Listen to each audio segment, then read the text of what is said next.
thanks for joining us for another brand new episode of Secretly Frequencies, the podcast that meets record labels and artists from the Secretly family and draws out the untold stories behind their musical history. Let me introduce my co-host for today, Samantha Urbani. Samantha is an indie rock legend and talented musician in her own right, as well as an A&R over here at Dead Oceans, which is all to say, she speaks the language of artists fluently. Samantha, how's it going? Hey, Coco. It's so nice to see you here instead of in the office. It's going great. I'm super excited to talk with Jensen today. She has an amazing podcast that she had me on last year. She is such a blast. She's like hilarious and so intelligent and so deep. So I know we're gonna have a lot to talk about with these song selections. So let's get to it.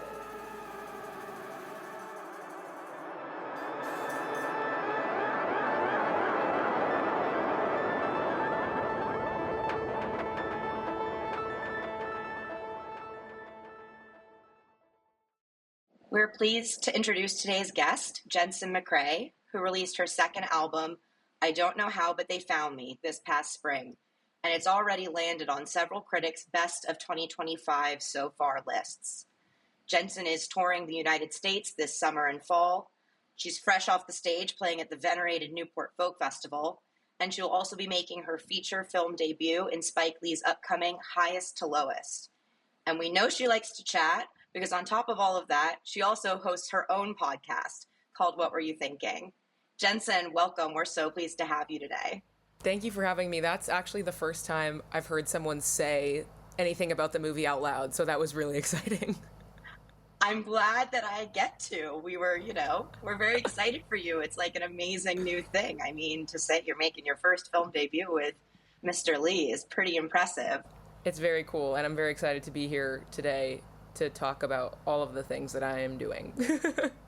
Well, speaking of which, you're a true polymath, and I know that one of your many passions is perfume. So I know even though this is maybe not the correct medium, I would just love to ask you, what scent do you have on today to set the vibe? Okay, so unfortunately, I'm not wearing anything right now, but I did go to a new indie perfume store yesterday in Salt Lake City, and I got one fragrance in particular that I'm very excited about called Jazz by Zernel Gilly, I think is the name of the perfumer.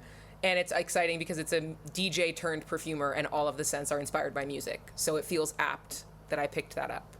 That's perfect for you. Wow. On the nose, not to make a pun, but on the nose. Yes. Okay, well, let's get down to business. And Jensen, are you ready to play? I am. I was never more ready to do anything. Let's hear our first song from Jensen McRae. Traffic from the east side got me aggravated. Hotter than the day my brother graduated. Wait for hours in the sun in line at Dodger Stadium. I'm not scared of dogs or getting vaccinated. Lay the seat back, turn this place into a bed. Someone smoking in the Camry just ahead. Yeah, I know the irony would never be lost on me. You don't have to point it out again. What will we say to each other when the needle goes in?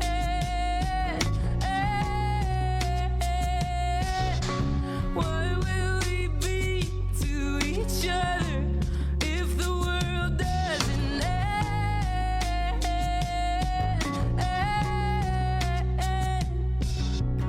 Radio is static through the Taylor song.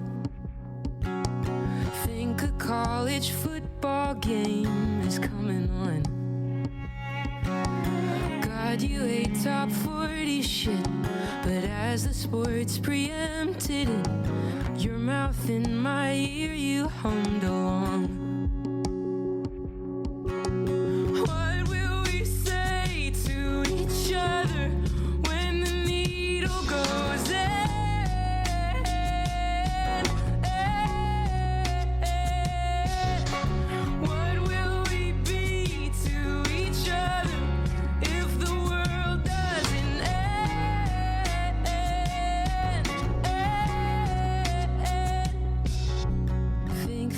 darkness that gave our shots is judging us. Can she tell that we just fucked the friendship up? As we leave, I turn to you, ask how it feels to be immune. And you know what I mean a bit. That was Immune, which was originally just a single but made its appearance on the Who Hurt You EP way back in the halcyon days of 2021. That's absolutely right. And the origin story of this song is just so fun. Back in 2021, you wrote a tweet. You know, this was in peak COVID, still lockdown, depending on what state you were in. But Jensen tweeted, in 2023, Phoebe Bridgers is going to drop her third album, and the opening track will be about hooking up in the car while waiting in line to get vaccinated at Dodger Stadium, and it's going to make me cry. And that was sort of the origin of it. You know, it sounded like then just folks were so taken with this idea that you really had to make the song afterwards. Is that right? Yeah, it was my very first time going viral and my first time ever making something where I felt like I was like trying to catch up to the excitement around it before I'd ever even thought of what the song was going to fully sound like. And it was very overstimulating having that many people asking about anything I'd made, because up until that point, truly no one knew who I was. Well, you definitely made your mark. And I think this is such a cool example of, you know, all artists take inspiration from other artists or folks who have come before them. And this song just really showed, you know, these skills of observation and, you know, I hate to say mimicry, but a little bit of a mimicry, but that it turned into something really unique to you. And I know you've said previously you felt like you kind of grew up as an observer and a chronicler. Do you feel like that's sort of what helped you be able to translate those observations into a new song?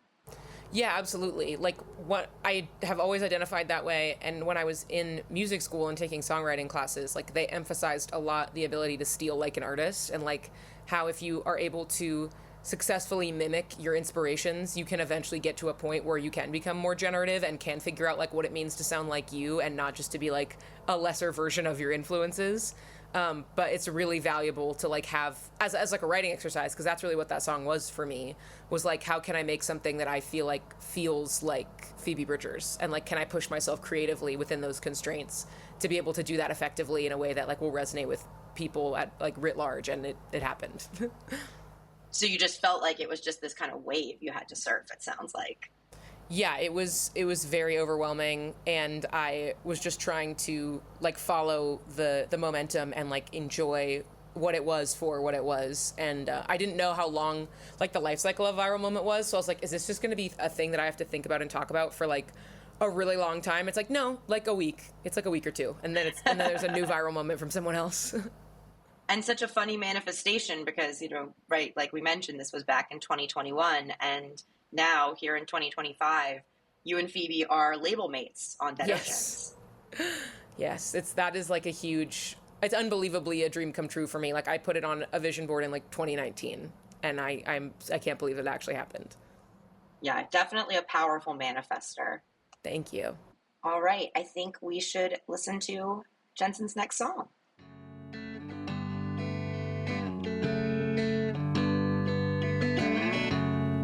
I tried to bargain, not to get thrown from the garden. Too fast I fell to begging. Have you ever lost heaven? Feel like the product of such a savage harvest. You break, it makes me bloom. It's like I'm made of you.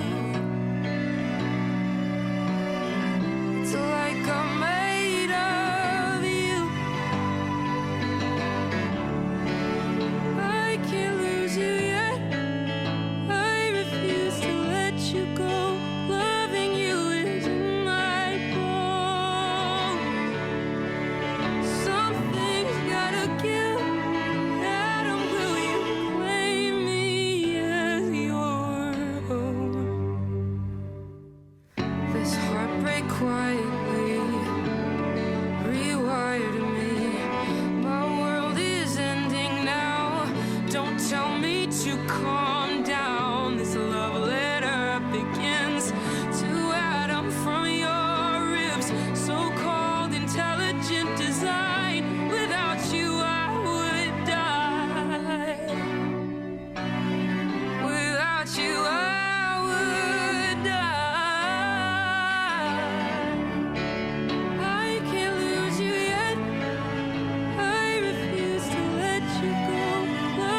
That would be Adam's Ribs off of Are You Happy Now? Samantha, what were your thoughts when you heard this song for the first time as Jensen's now A&R? Was this one that hit you early on? Definitely. Yeah, no, I think as I was exploring all of Jensen's work, everything was hitting me hard. The lyrics here are insane, as always.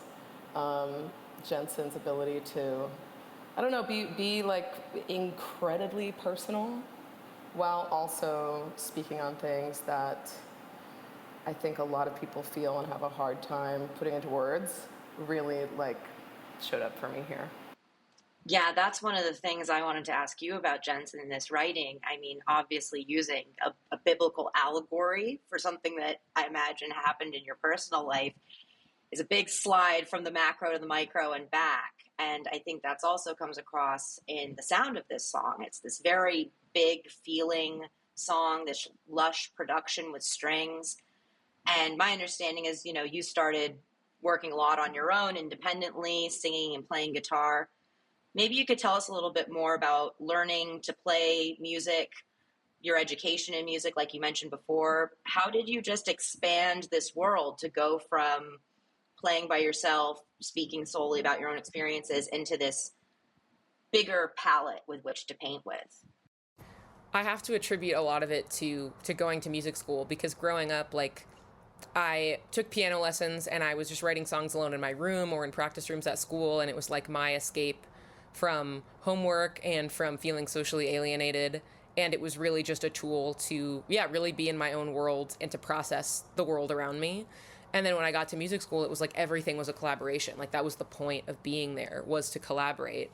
And it was definitely an adjustment period at first. There were some growing pains, but I found that like having access to all of these creative people and also their influences made my music experience so much richer and more complex. And I was really excited to have the opportunity to push myself so much and like have such good like friendly competition to push myself to go deeper and wider. If I'm writing something by myself, like I might as well just do it wholly by myself if I have an idea that feels like it's just mine. But when I am in a room with new people, I want to take advantage of the fact that us as a combination is very rare and specific, and what we can make is something that only we can make.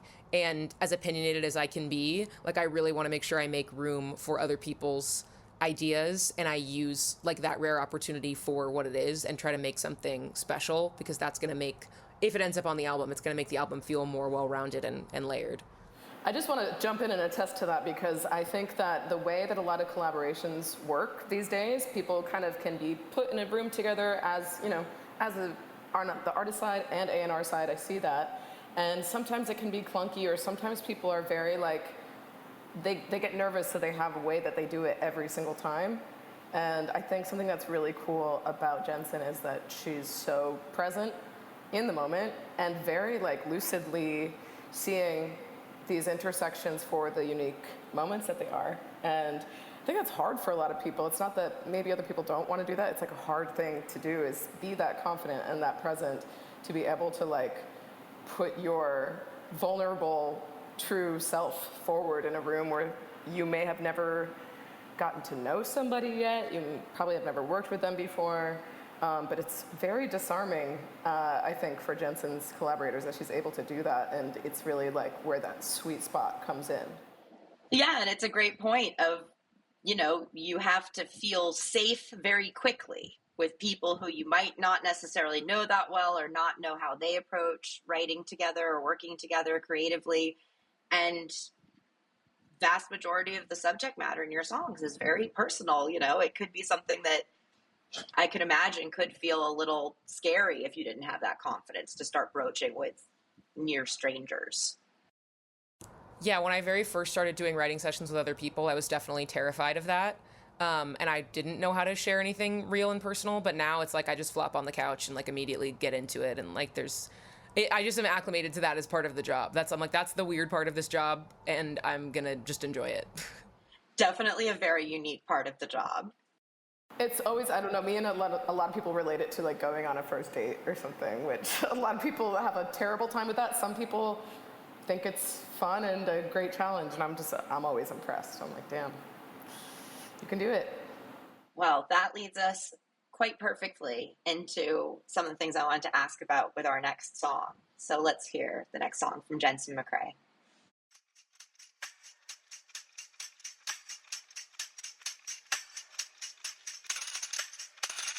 I think I lost something in the water.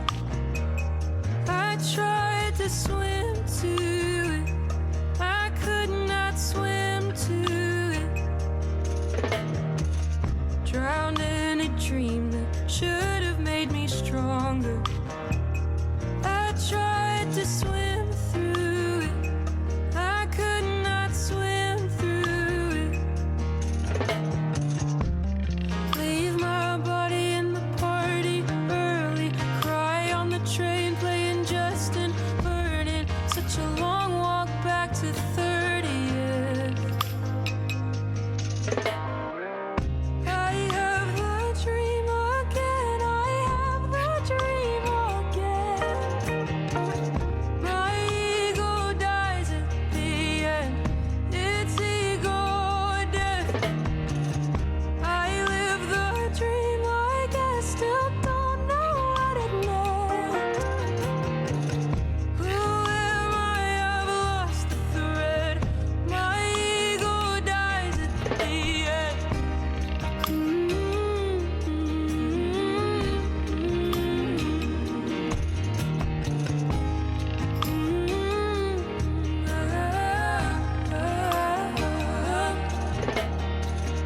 I lost the girl I was over a winter.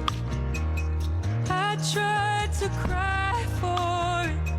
I could not cry for it.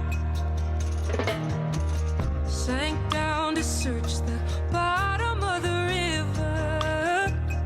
I tried to die for it. I could not die for it. Leave my body in the water early. Try baptism, but it felt like burning. If I don't write about it, was it really worth it? I have the dream again. I have the dream again. My ego dies at the end. It's ego death. I live the dream like I still don't know what it meant. Who am I? I've lost the thread. My ego. That is My Ego Dies at the End, also from Are You Happy Now? Such a great, powerful, beautiful song. You know, it's one of those songs you can kind of get swept away on the sound of and not pay as close attention to the lyrics. But one of the things I love in this song is referencing listening to Justin Vernon in the lyrics. And you've gone from, again, the vision board must be very powerful because you have gone from referencing working with Justin Vernon, often known as member of Bon Iver, to working directly on your new album with producer Brad Cook, who is one of Justin's closest collaborators. I know you and Justin himself have become friendly, and your brothers played basketball with him. Is that correct? Yeah, they when we first met Justin, we were at his house, and Holden was just like shooting hoops, you know, just casually. And Justin was like, "Oh, and we're both in LA, like we should play pickup together." So they have done that several times. And then when Justin did his album release basketball game, Holden was on his team. It was a whole full circle moment. I love these full circle moments and how they come up in your music. And, you know, in addition to working with Brad Cook, you know, you've also played with some of the people you've mentioned as heroes before, like Muna, Sheryl Crow. You're recently in the studio working a bit with Justin Bieber.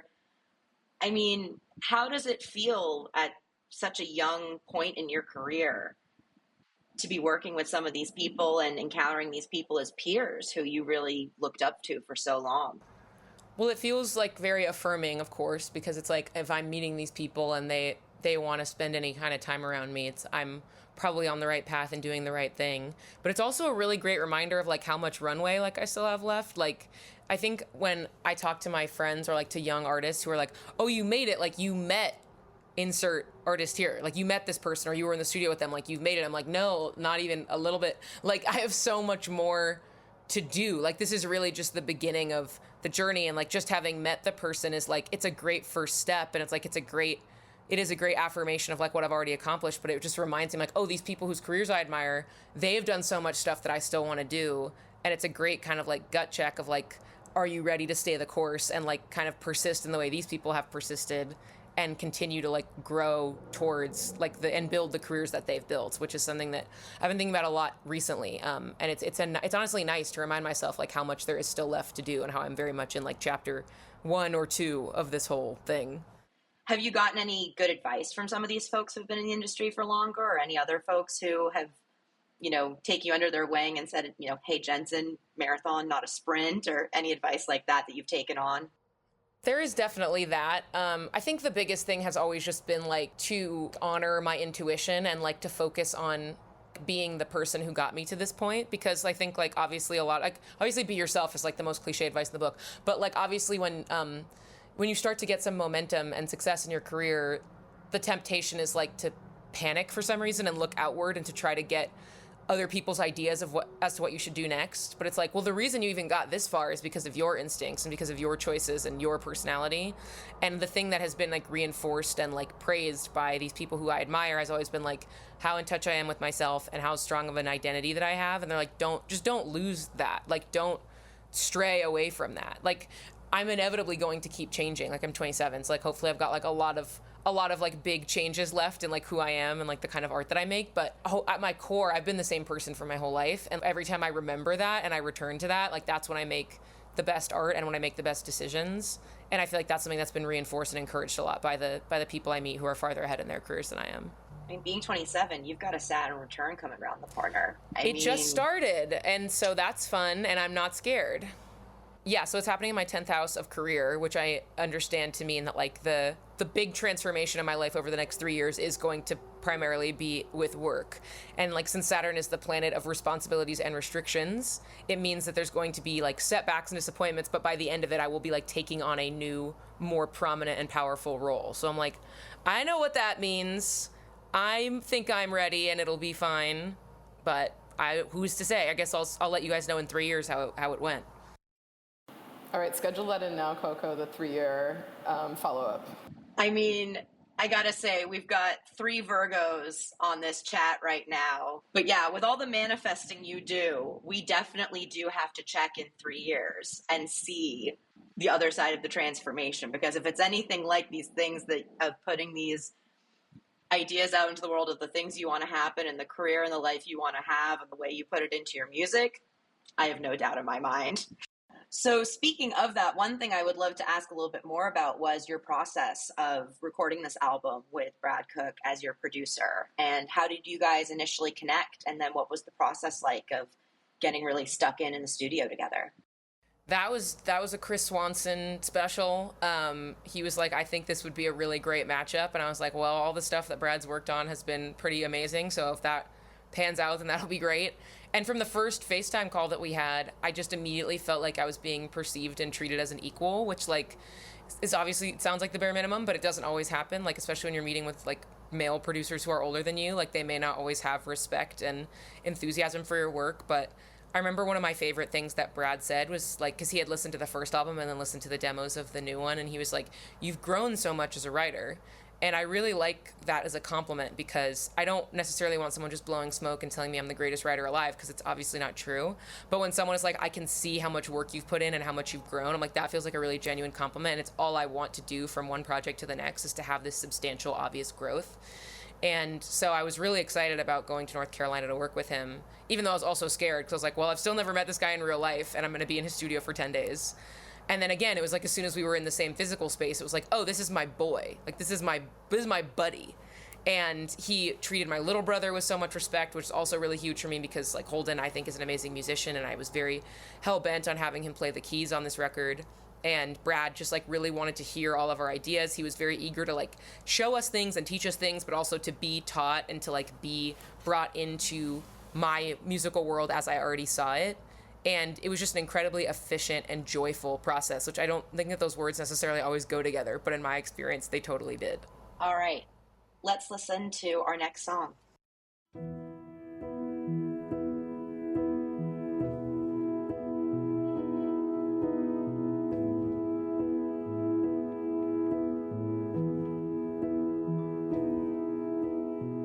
Me and heaven used to walkie-talkie, clear as radio. Now it seems the batteries are really running low. Ever since I learned how deep rock bottom goes, how are things I can't forget, things you've never known. I don't want to talk about how you can't remember it now. You took what had been mine to lose, but it was just Tuesday to you. If you spent a day in my shoes, you know how it feels to be used. To me it was all breaking news, but it was just Tuesday to you. One look could take your life, a dagger in a rolling eye. I brought down the moon for you, and you put out the light. Like Judas giving Jesus one kiss. Fuck it, maybe Brutus' hands slipped. You still get the benefit of this doubt of mine.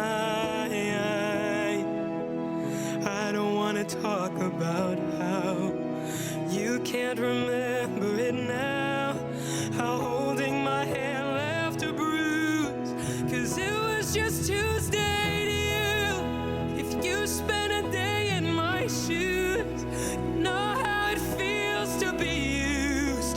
To me it was all breaking news, but it was just Tuesday to you. Architect of all my wounds, I'll be forgetting you soon.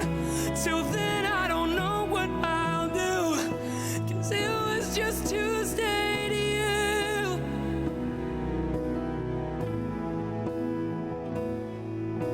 Your knife is so deep, it's a weapon I'm scared to remove. I told you the things that you did, you said you never knew. That would be Tuesday, written by me and Jake Wesley Rogers, one of my favorite guys. Yeah, this is a very, very powerful song. And the number one thing I think of when listening to this song is the old proverb, the axe forgets, but the tree remembers. And this comes through so deeply to me when listening to this song.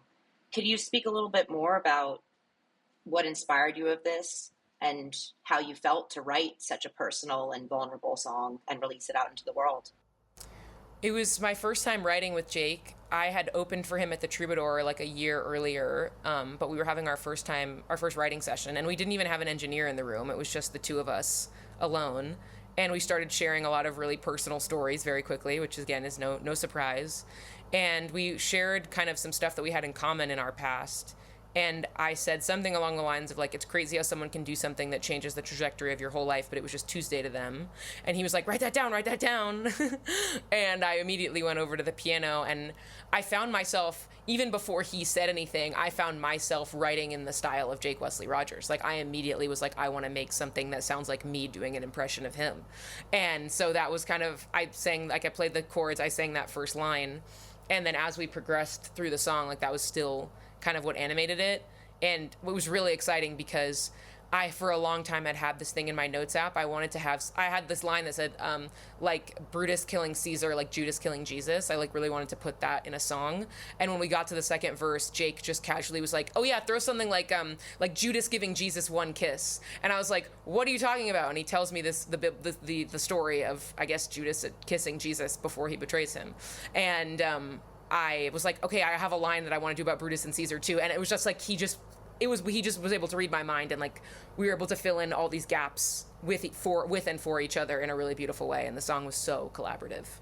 Was this the one that Miss Cheryl commented on? Yeah, this was when I met Cheryl. she mentioned that Tuesday was one of her favorites, and I was like, that is a crazy deep cut for you to be talking about. Like, that is, I don't know if anyone has said that to me since this album has come out. Action too, where I've heard that, you know, Jensen was meeting Sheryl Crow, and I was like, that's sick, that's iconic. And then hearing that Sheryl Crow had already like met Jensen at Tuesday, I was like, yes, girl, yes, like legend for that taste and that like attentive ear. That's so cool.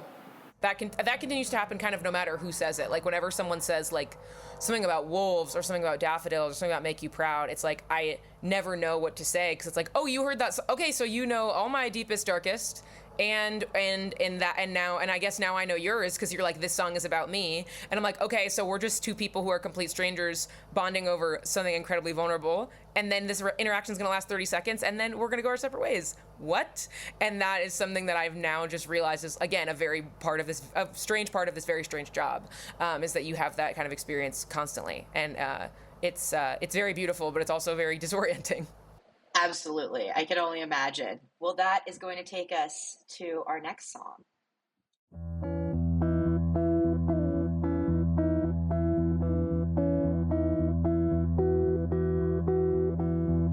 I was 15, still in the valley, walking in a parking garage. First time I met a wolf in person. At first I thought it was a dog. I tried to dodge him, he was faster than I'd ever had to be. He smiled and howled in the same moment. It knocked the wind right out of me. Though I got away,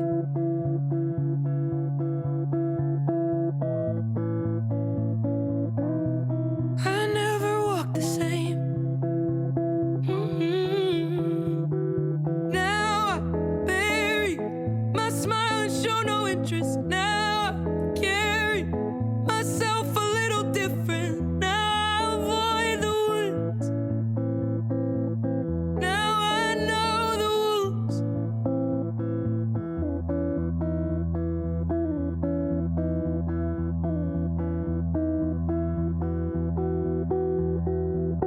I was 19, still fun at parties.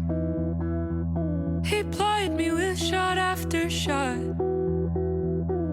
He assured me he was harmless. Why did I ever trust a fox? I ignored all of my teachings. How I survived, I can't believe. I almost let him get his claws in.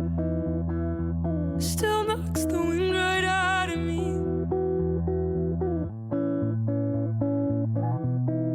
Though I got away,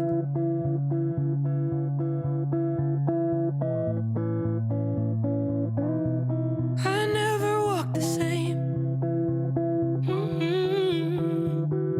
Now I bury my smile and show no interest. Now I carry myself a little different. Now I avoid the woods. Now I know the wolves.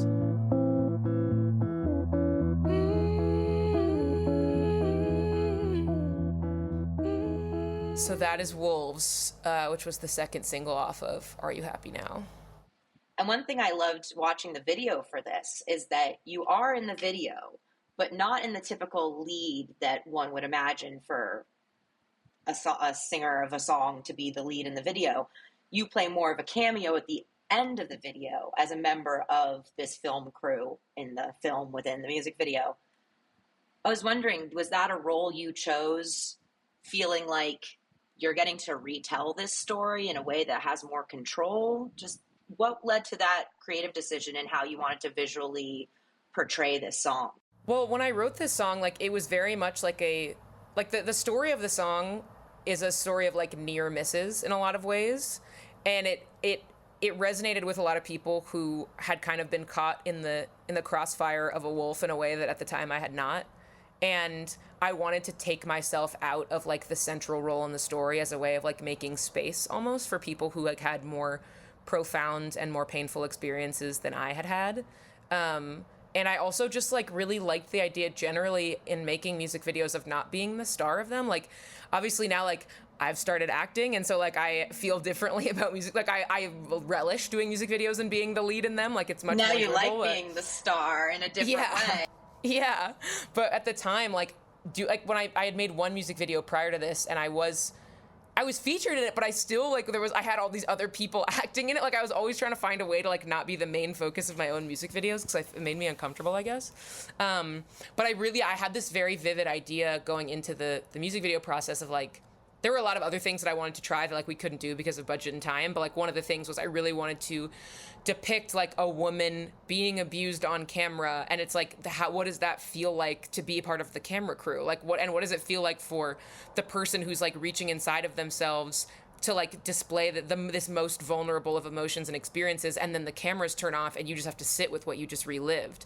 And I really thought I want it to be almost like a source of comfort. It was like seeing me at the end. It's like after all these people have been like, you know, kind of eating you alive and like demanding more from you on set, it's like the camera pans to me and like I'm like a lesser member of the crew, but I'm like I open my mouth at the end as if to offer some comfort, but then the camera cuts away. And I wanted to be, that's what I wanted my role to be. It's like maybe this person is a person who understands you and is going to be a source of comfort to you, which I guess is sort of what the role of the narrator is in the song, and like the role that I serve as the singer of the song to the people listening to it. I'm very grateful for the song for the way that it has opened up those conversations, even if it can be sort of overwhelming at times. All right, let's listen to the next song from Jensen McRae.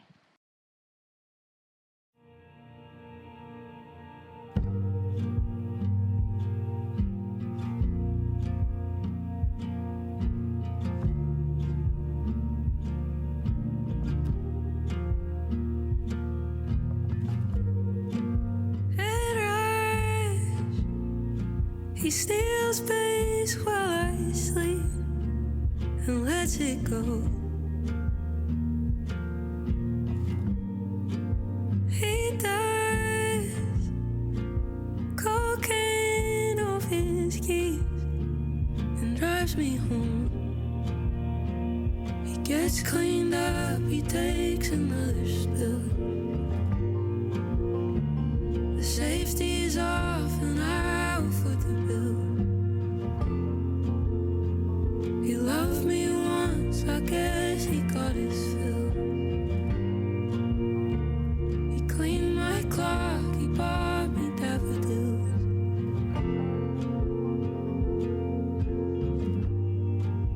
One more thirsty little crow has buried me.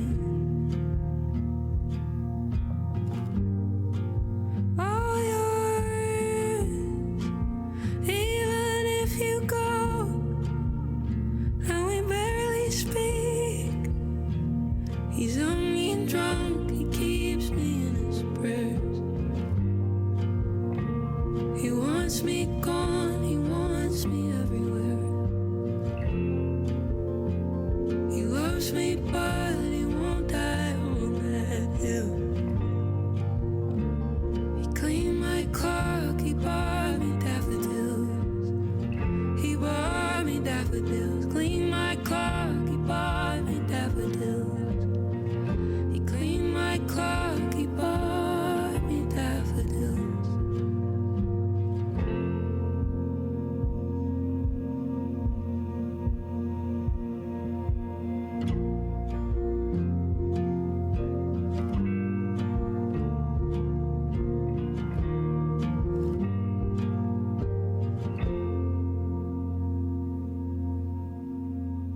That is Daffodils off of I Don't Know How But They Found Me. You guys are really hitting the saddest ones kind of all in a row. Love that for you. Don't worry, we do pick up in the playlist, believe me. Okay. But these are such powerful songs. How could we resist? And one question I have about all of these songs, really, but I know you speak very frankly about that a lot of these things are inspired by real life experiences, for better or for worse. But there are also some times where you're playing more of a character in a song or you're taking a certain position in a song. I'd just love you to speak a little bit more about how you feel about that dichotomy as a songwriter and as a performer. With Daffodils, that was very much like that was a moment of pure catharsis. Like I wrote that song like alone in my room at like midnight, 1 a.m. one night, and like did not think it would ever come out. Like I wrote it, I ended up posting it on TikTok, and it didn't go viral. Like it had like a little, like, you know, a few people liked it. Didn't go viral by any means. And then when we were assembling the track list for this album, it was just one that kept coming up, and I was like, I mean, yeah, I guess. Like I just had like, when I'm writing a song alone, it is very rare that I'm like, and this is the single. Like I know.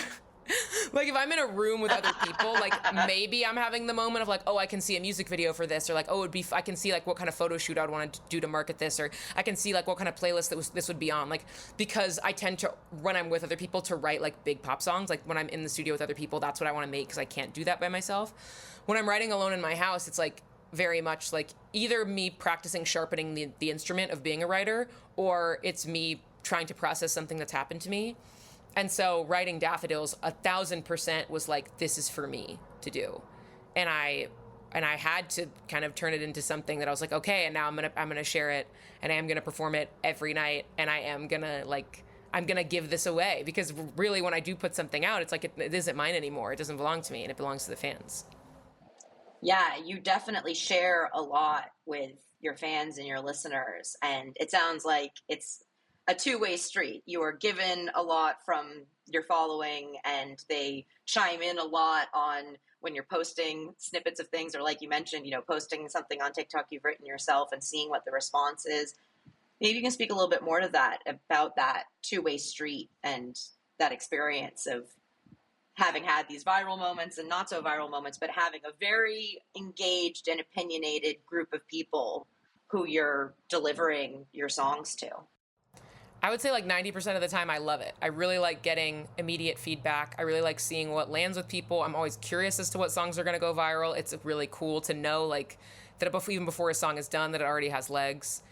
Obviously, sometimes it's a little bit of a bummer when people are like borderline harassing me to release stuff that I have no plans to put out, because it's like I know why they're doing it. It's because it's just a song that they love, and it's because they're not the artist making the project. They cannot see the forest for the trees. Like I'm forced to think about like, what does a project look like and sound like, and what is the narrative arc that I'm creating by choosing this track list. And so it's definitely, there's moments where I'm like, I kind of wish I could step back from the beast. But overall, it's just really fun, especially when I was sharing music like every single day, which I obviously don't do anymore. But when I was sharing music like every single day, it was just cool to have like the core group of whatever it was, 50, 100, 1,000 people, whoever the people were that were always watching, to have them feel like they were getting something brand new all the time, that I felt like I was giving a gift. And like I like giving people presents. And so it felt really great to be like, oh yeah, like I know, like especially in 2023 and 2024 when there was no new music, I was like, but here's something still to tide you over, which is this glimpse into my writing process and this glimpse inside my mind as to what I'm making as I navigate what the next like long form project is going to be. With Jensen, I almost feel like more is more. She's so prolific that she keeps her own momentum and her own inspiration up by writing all the time. So there's never been like, you know, it's an embarrassment of riches or something, you know. It's like there's so much, but I always trusted her instincts on this album. And the most fun thing for me was kind of hearing them go from the demos to the finals, and then getting to see them live, which I cried like a baby when I finally did. It was literally embarrassing, and I had to be like, guys, is this unprofessional? I don't know, but I guess it's hitting. I also have to say that I feel like, and not to brag on Sam too much, but like I feel like because she's such a great artist in her own right, like she has the instincts as an A&R, which I feel like obviously there's many great A&Rs and many of them are not artists, and like it's a totally separate skill set. But to be a person who can do both, it's like, I just remember in one of our early meetings when we were talking about the album, and you were like, well, like, what's like kind of the vibe that you're going for? Like, what do you want it to sound like? And we both were like High and Dry by Radiohead immediately. And I was like, okay, so we're locked and it's going to be fine and everything's going to be fine and we're so locked in. Well, let's get into our next song. And Jensen, I promise, this is where we get into some of those big pop anthems that we love you for as well. It's not just all sad girl tunes. Excellent. You still get stoned to make a phone call. You're still a bachelor with those blank walls. Keep telling people you're 6 feet tall. I'm finished praying for your downfall. Can't go on thinking it was my fault, and pushing pins into a cursed door. Keep draining Stellas and blaming your mom. I'm finished praying for your downfall. So many hours putting words in your mouth. To think I thought I almost figured you out. I can't make nice, but I can make it make sense now. Da, da, da, da, da, da, da. Don't need to see you fall down. Da, da, da, da, da, da, da. I don't need to see you fall down. Still think my sparkle makes you look small.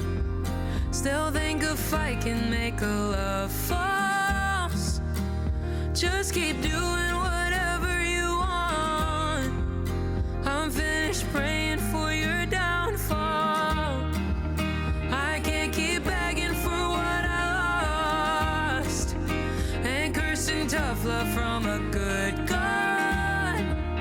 Keep whistling, boy, I was never your dog.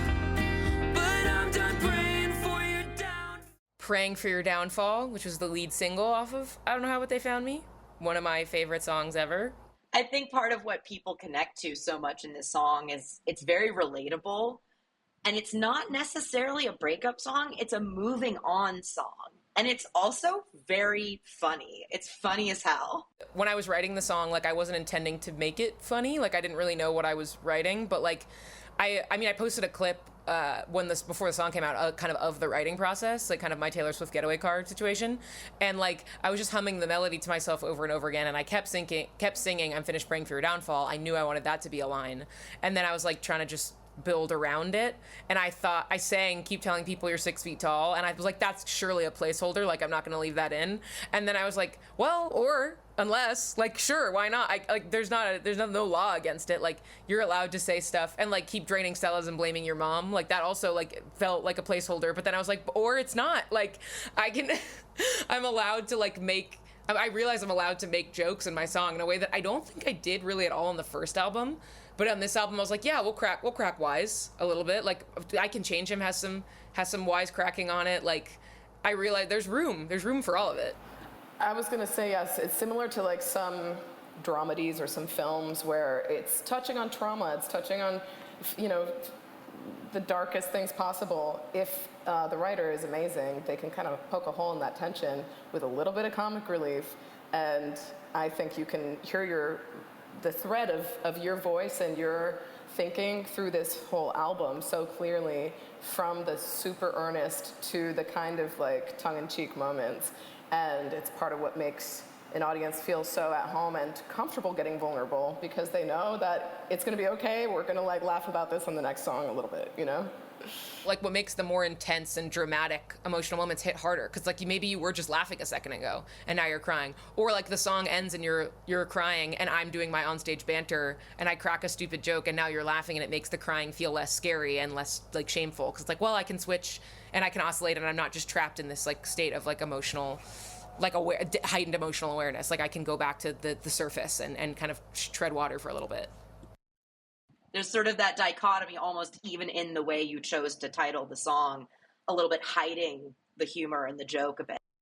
Yeah, and I didn't even notice that I was doing it until I realized, let's start playing it for other people. And then I was like, oh yeah, people are going to think, based on the title, that it's the opposite of what it is. And for some reason, it just didn't occur to me while I was writing it that was going to happen. Well, one of the things that makes me laugh when I hear this song is, having met you in person, Jensen is very tall herself. She's a tall girl. So I am sure you can clock who is 6 feet tall and who isn't pretty quick based on personal scale. I'm 5'3", so everyone looks 6 feet tall to me. But when you're Jensen's height, it's pretty obvious when someone's fudging the numbers a little bit.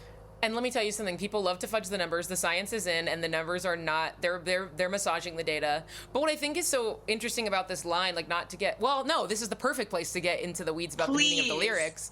But like, the person that I wrote the song about is over 6 feet tall, and so like I think a lot of people hear the song, and this is a beautiful interpretation, is that they hear the song like, oh yeah, this is about my ex who's 5'7" and said he's 6 feet tall.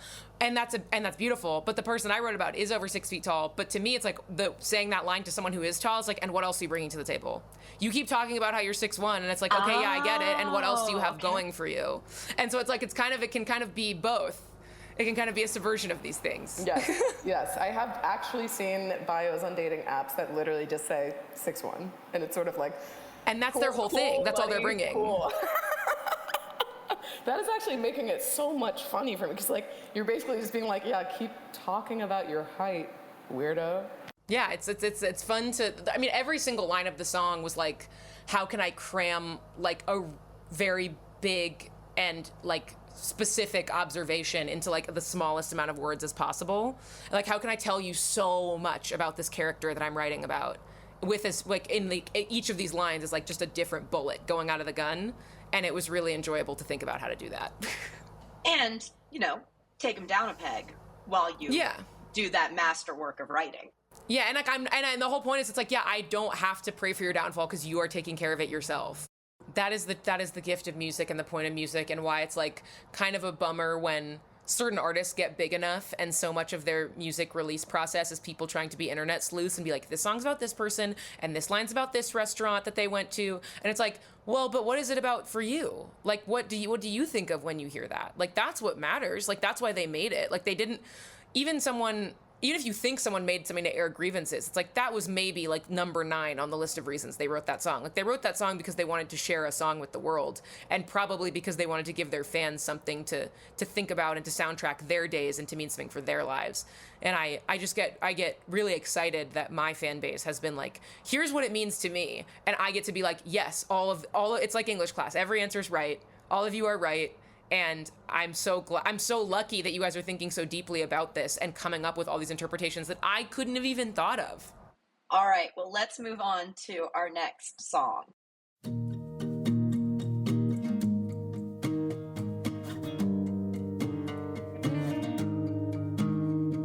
Trust my gut and belly flop. Call the coward just to talk. Though it's never worth the cost to dance on glass with my shoes off. Something rotting in my brain tells me do it anyway, and do not fear the long decay, and don't ask God if it's okay. Let me be wrong, ride love till the wheels fall off, bright but delusional, loud at a funeral. Let me get lost, the hard way's the way I want, and I've been good too long. Let me be wrong. Free my tongue, go rogue and mean, like those girls at 17. They got glass ceilings and rings. Fuck, those girls got everything.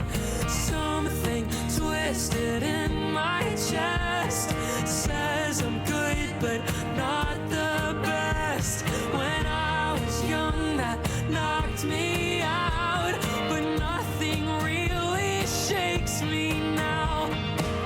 Let me be wrong, ride love till the wheels fall off, bright but delusional, loud at a funeral. Let me get lost, the hard way's the way I want, and I've been good too long. Let me be wrong.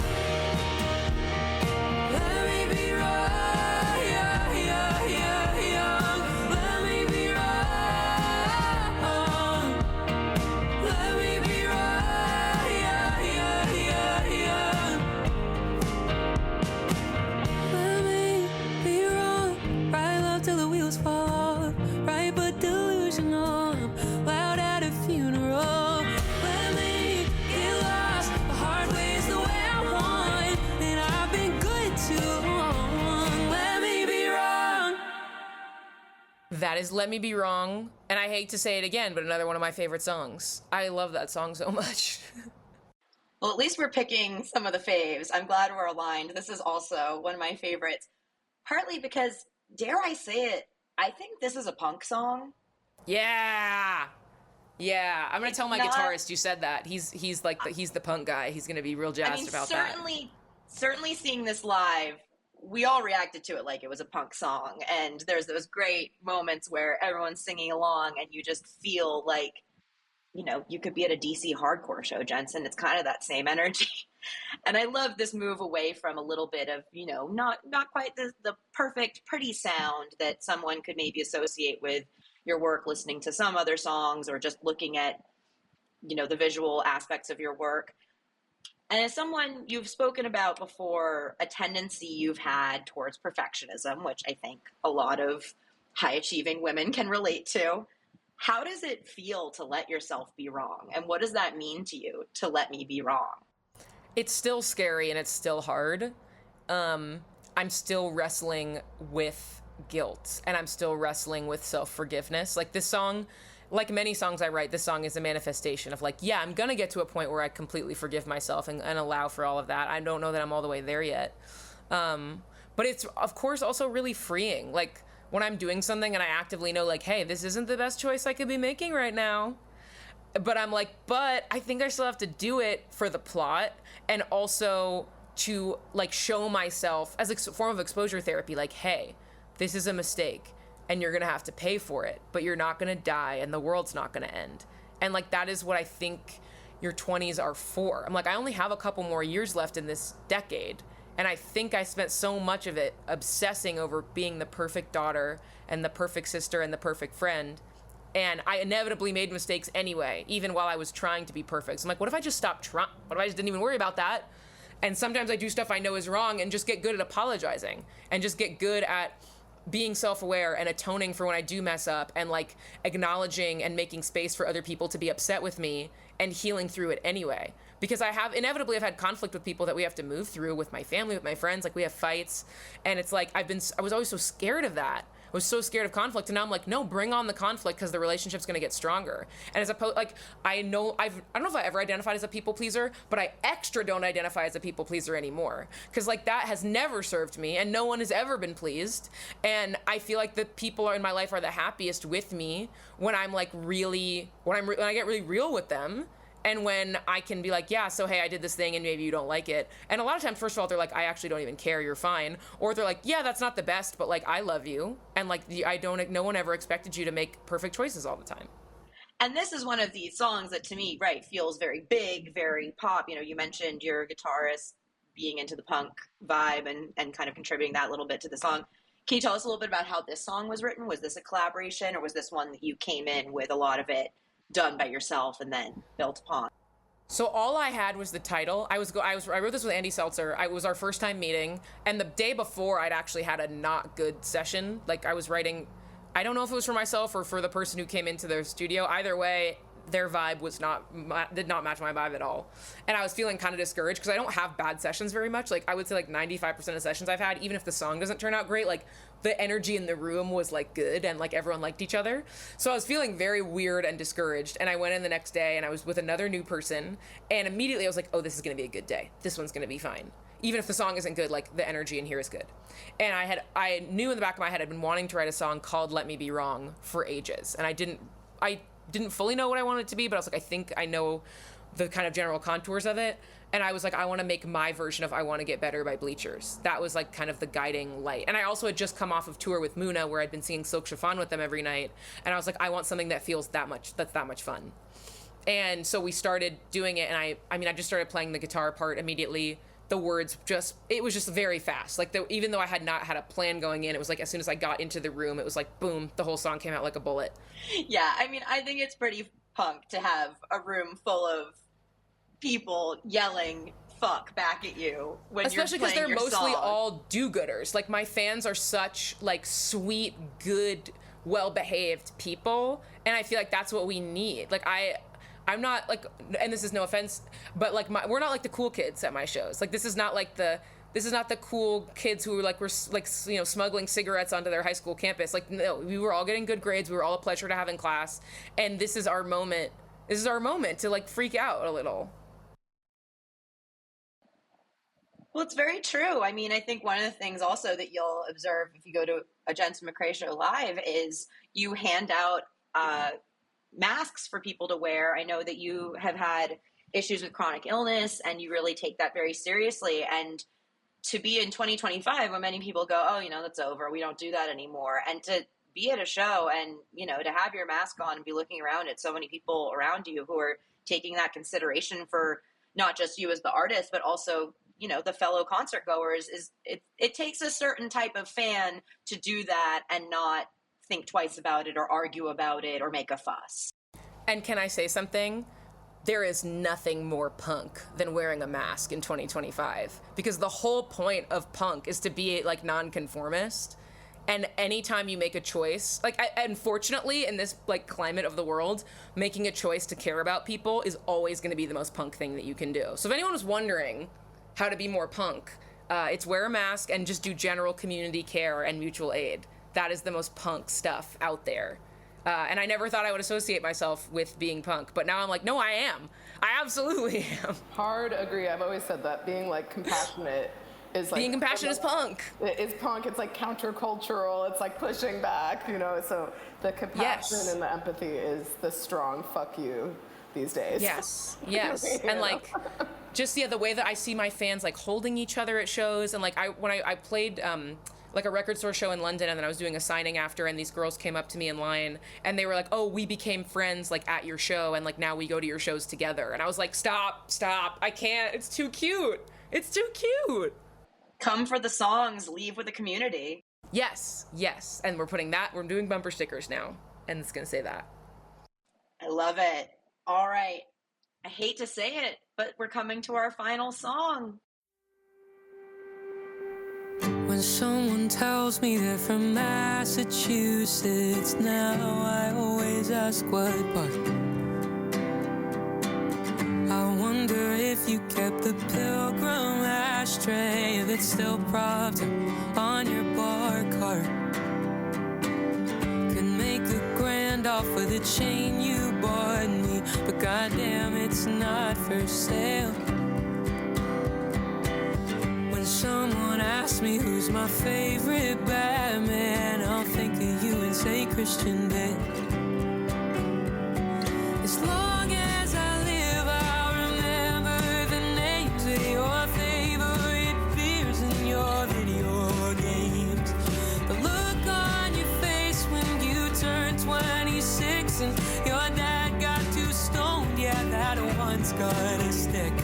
You broke me to pieces, but I root for you even though everything went up in flames. I'll never forget how I bloomed for your gaze, or your wall of guitars, or your video games, oh, your video games, oh, your video games. Pick up your phrases, now I say it's aces, but it always sounds so fake. I wonder if your tongue is turning over anything I used to say. Your sister's trying for a baby lately, and your parents got new jobs. It's getting darker, so I turn you down, but I can't turn you off. Oh, as long as I live, I'll remember the names of your favorite beers and your video games. The look on your face when you turned 26 and your dad got too stoned, yeah, that one's gonna stick. You broke me to pieces, but I root for you even though everything went up in flames. I'll never forget how I bloomed for your gaze, or your wall of guitars, or your video games, oh, your video games, oh,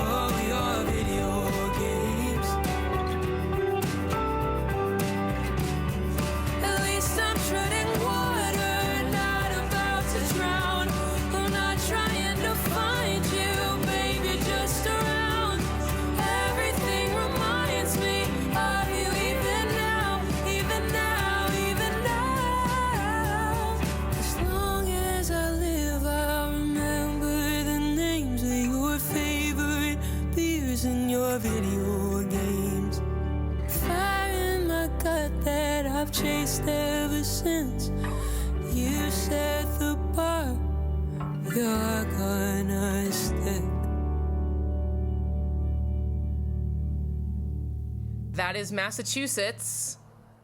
What if she And guessed wrong? boy. What if she guessed wrong? Finally, like, wait, what? I think this song's called Rhode Island or something. Don't even get me started about Rhode Island.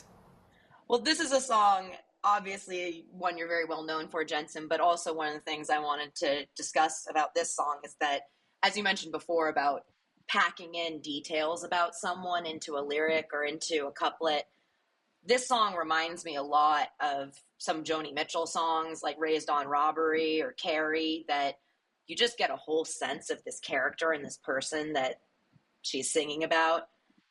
And I just love that about this song. It's very specific, but again, it's that specificity in your writing that seems to be what helps people all across the spectrum tap into this song. Yeah, this song was definitely another writing exercise more than anything, of me being like, how many details can I cram in to this story?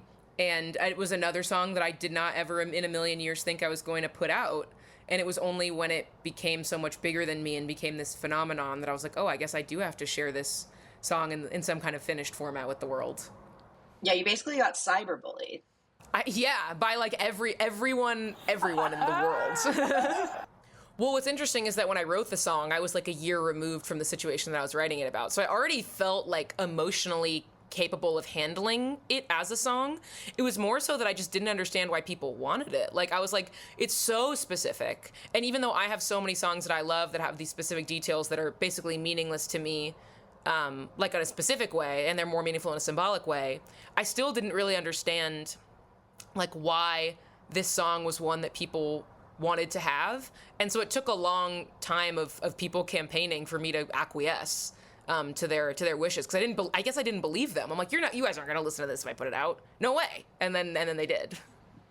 I hate to say it, but you were wrong on that front. People Yeah. have been running it up since you gave it to them. Hey, let her be wrong. Let her be wrong. I'd be wrong. Fair point, Samantha. Fair point. Yeah, and this is a song also now that you've more recently released a stripped down version of. Could you tell us a little bit more about how, when you're working a song into two different versions like that, just what the process is like? What about this song did you feel it would make sense in both different sonic contexts? So when I first recorded it, the stripped version is the version we recorded first. And when I went to North Carolina to record the album, we were kind of like, oh, if we don't land on like a great produced version of the song, the stripped version will be the version. Like, we were like, if it doesn't feel like the produced version is adding anything, then like we'll just keep it piano vocal. And then I just loved everything that Brad did, and it just made the song feel so much more alive and so much more warm and lived in. And like, I know a lot of people are like, oh, the stripped version is so much sadder, and for me it's a sad song. But to me, it's not a sad song. Like, to me, it's a happy song. And so I was like, I want that that's what I want to exist in the world, is like this happy, triumphant conclusion to the album. And then kind of as all this is going on, like behind the scenes, I was talking to Lena Dunham about, well, she used a couple of my songs. She made a movie called Treasure and used this song that I wrote called Inheritance as the closing credit song, which is a song that I've never formally released, but she used that as the closing credits for that. And then she had also said, I'm making this TV show and I want to use Massachusetts and like feature it pretty prominently in an episode. And we were like, I think we sent her the stripped version pretty early, and she was like, yeah, that's the one. And so when the show was like, this conversation was like a year and a half ago. And so when we got a release date for the show, and everyone was like, so are we putting out the stripped version? I was like, yeah, like, let's do it. Like, it's kind of like a soundtrack kind of moment. And it's a great way to revisit Massachusetts 1 year out, and yes, give people what they were asking for, because people continued to ask for the stripped version. But also kind of, now that there's two versions in the world, it's like you can experience the two kind of levels and decibels of Massachusetts, the two emotional decibels of Massachusetts, which is the warm, emotional, triumphant, like, I made it through to the other side, and like now my memories about this are all really positive. And then the version that's like more quiet, like I'm in my room with the lights off, like I'm still not quite over what happened yet.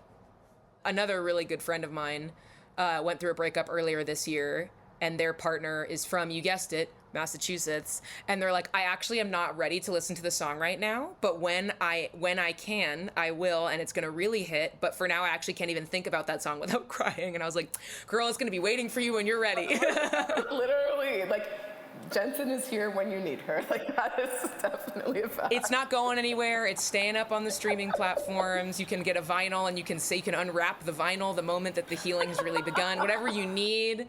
But yeah, it's been fascinating. And I get that message like kind of a lot of people being like, oh, your album is my breakup album. I'm going through a breakup right now. And I'm like, that's crazy, because to you, the timing is, so synchronicitous. I don't know the word to use. The timing is so perfect. But for me, it's like I went through this breakup years ago. And so all this stuff for me is like, it is the hindsight and it is the retrospective. And like, it's crazy that all those feelings that I've now processed and like kind of put in this like tiny little box, for so many people, that box is just now opening. And I'm like, whoa, like I'm like passing it off to you. And in a few years, like you'll pass it off to someone else, surely. And it's like, that's a fascinating process to go through. I think that's such a beautiful way to look at this album and your work beyond this album as well. Well, we will technically have one more song, Jensen, because I'm going to ask you, what is the song that we didn't include today that you wish we had, or that you would want to talk about in the future? I feel like I must say Savannah. It got close. It got close to making the list, of course. It's a song I had to campaign kind of really hard for a while, because when I first wrote it and I like sent a voice memo to KG and Armand, they were like, yeah, it's cool. Like no one really got where I was going with it for a while. And then like I started playing it at live shows and they were like, okay, sure. And then we like tried different production and the production just kept not working, and everyone's like, maybe not this song. I'm like, I'm telling you, it's the song. And then when we took it to North Carolina, Brad immediately first mix, perfect. I was like, see what I said? And then as I was playing it at shows and it started to have a little bit of a TikTok moment, and it's like, it really has resonated with people in a big way. And I say a lot like in interviews, and like I was just at Williamstown Theater Festival and I played this song as like the opening of my little kind of talk back. To me, it's the thesis statement of the album. Savannah is the thesis of the album, because it's about, the song and the album are about these two relationships that happen in really close succession. And Savannah is about how you cannot outrun what has happened to you. And like, you have to face it head on, and no matter where you go and what you do, those ghosts will be there. And that is the whole point of I Don't Know How, But They Found Me. And it's also a song that I did write by myself, like alone in my room, which obviously makes it feel even more like special and like deep in my bones and my blood. And I think it's the band's maybe favorite song to play. We sound check it pretty much at every venue because we all just want to play it an extra time. And having the now at the moment at the show that you swore you'd raise our kids to end up just like you, when I stop playing and I get everyone scream, like that feels amazing. Especially I did that when I was on the Europe leg of the tour, when I was in Berlin, which was the first show. Everyone was screaming that, and I was like, you guys know the words that well? What? Like it was just crazy to be all the way across the world in a city I'd never been to before, and there was like 150 people that were like, this is my song, and I was like, whoa, love you guys. Well, Jensen, it's been such a pleasure having you today. We obviously are fans down to our bones, as well as working with you, and thank you so much for coming to talk through your music with us. We so appreciate it. And I am a fan right back. I'm the luckiest girl in the world. You guys make this whole process so easy and seamless and fun, and I'm so excited to keep doing more and bigger stuff.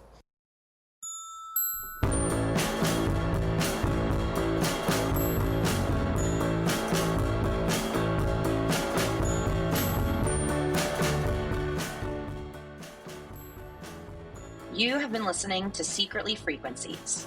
I'm Coco Segaler, my co-host was Samantha Urbani, and our guest this time was Jensen McRae. You can hear all the songs from today's episode on our playlists via the link in the show notes.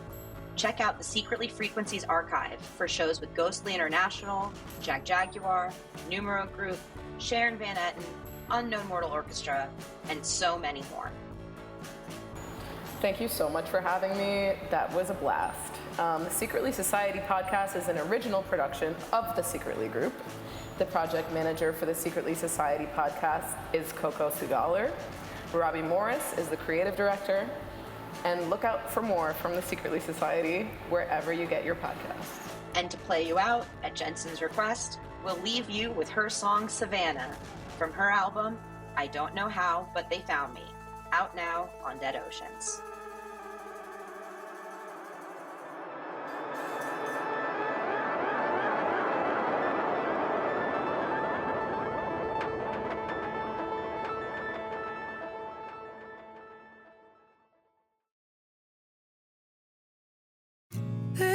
is an intersection in your college town with your name on it, with your name on it. You always said you couldn't wait to tear it down. I should have been honest and called you out on it. 'Cause I see signs from God and I tread lightly on the wire. You see him in the water and you try to start a fire. Burn bridges east of Atlanta. Well, no wonder you lost manna. I'm in love with someone new, and I'm going to Savannah.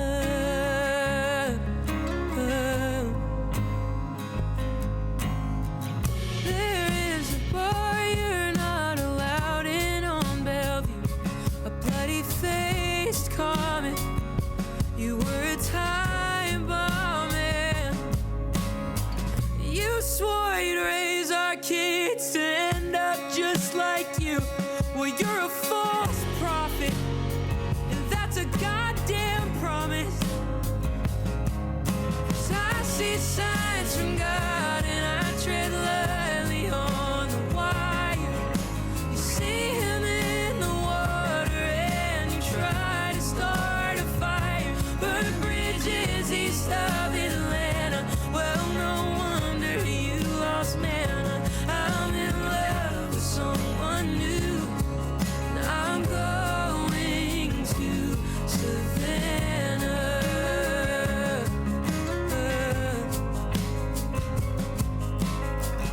I hear it's haunted, that the greatest writers ever lived just where you used to walk. At 21, you used to call those women bitches, didn't you? It rolled off sweet like honeydew. But you will never know how to talk to ghosts. I see signs from God